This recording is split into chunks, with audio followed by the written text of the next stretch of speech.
like to talk about something I didn't really ever think I'd talk about, the Apple Watch.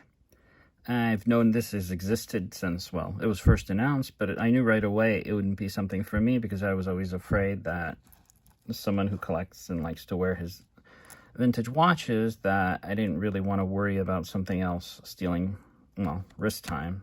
It sounds strange to say it out loud, but there you have it. But as luck would have it, I run, and for the last 10 years I've been using a Garmin Forerunner that finally conked out on me.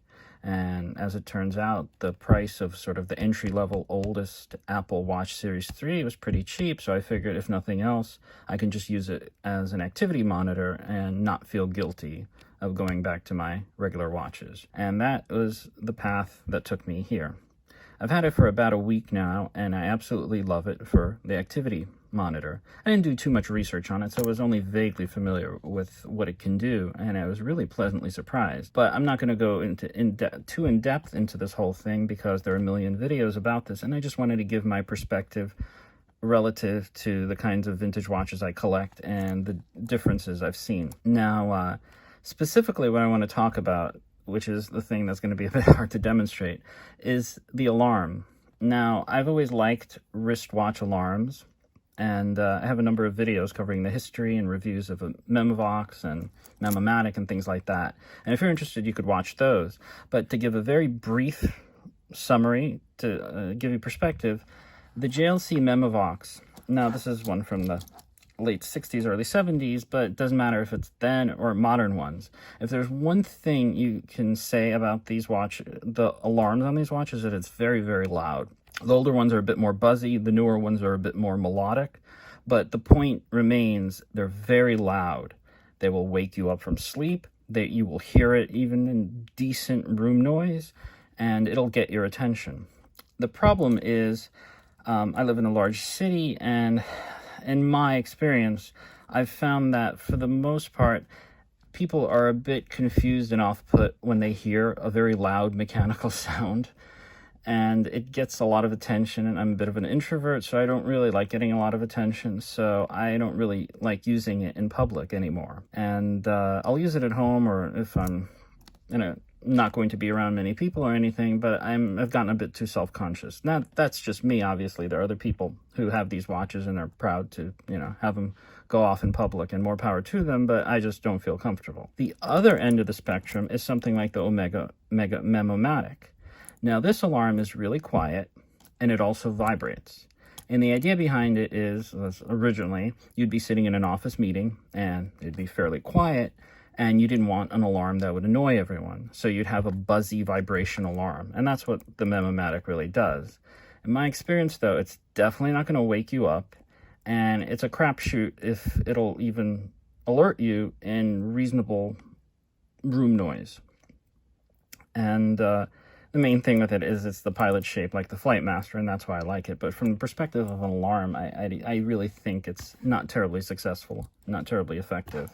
You can make the argument that it needs servicing and things like that, but it's just the way this watch was designed. This movement was designed. It was designed to be quiet, and so I've always sort of been looking for other wrist alarms. Now, I don't really count digital beeping type alarms because I just don't care for those. The only other watch I've ever found that was interesting was a G-Shock from the 2010s, I believe, or 2000s, called the GW400 silencer. It intrigued me at the time because it was solar powered, and it had a vibration function. And I thought, well, if I get that, the rechargeable battery, the solar function, should hopefully keep it going, but regrettably it never could wake me up, and even because the vibration was really weak, and even when you're sort of expecting it and you're just doing tests, it was hit or miss if you could really feel the vibration on it. So, and I don't like the beeps, so that was really my thing. I had a few of those, and, well, regrettably I sold them I guess I sort of regret selling them just because of the novelty, because they only produced them for a year or two, and that was it. And that's really, to my knowledge, sort of what you have as far as unique different types of wrist alarms. And so that's what takes us to the Apple Watch. And I didn't know about it, and I was absolutely floored when it happened. When you set the alarm, or you want to set the alarm, first of all, it has a really nice way of doing it. It's really an elegant design where you highlight the hour and you can go around, and then you select the minute and you can change that by minute. In contrast to watches like this, where at best you'll have maybe a +5 to 10 minute accuracy, this is accurate to the minute. And it really is a shame they don't have a watch face that's similar to this, sort of a very pilot gauge kind of thing. So this is how you set it, and that's that. And the thing is, you have a silent mode and you have a regular mode. And when you have a regular mode, which will, oh, okay, it might be too late for that. So let me just, sorry about that. Let me, oh, that's wonderfully awkward. Just do 19 before it's too late. And when you have regular, you'll have some music playing and vibration, or if you do silent mode, it's just vibration. And regrettably, this is really hard to demonstrate on camera because the vibration comes, you have this little chime, but you also have an extremely strong vibration coming from the bottom of it. And I can't really put it, I'm going to, see, this is the best. Do you see how much it vibrates every time? It just, you only feel it on your skin really, but the amount of vibration it gives you, it has woken me up. It has alerted me no matter how much noise or whatever the situation was, and it really is amazing. Yeah, you don't really see, okay, there's a little bit of vibration, but you have to understand, if this is a lightweight watch and it's sitting on your wrist, that little bit of vibration really goes a long way. And that absolutely amazed me. And that absolutely amazed me because I'd never encountered such a strong vibration design. Sure, you could have it on a phone or something like that, but a phone is large, and the idea of this being able to sit on your wrist is absolutely amazing. Now, this observation may not really be relevant to anyone else, but I really found it interesting, and I thought I'd make a little video about it.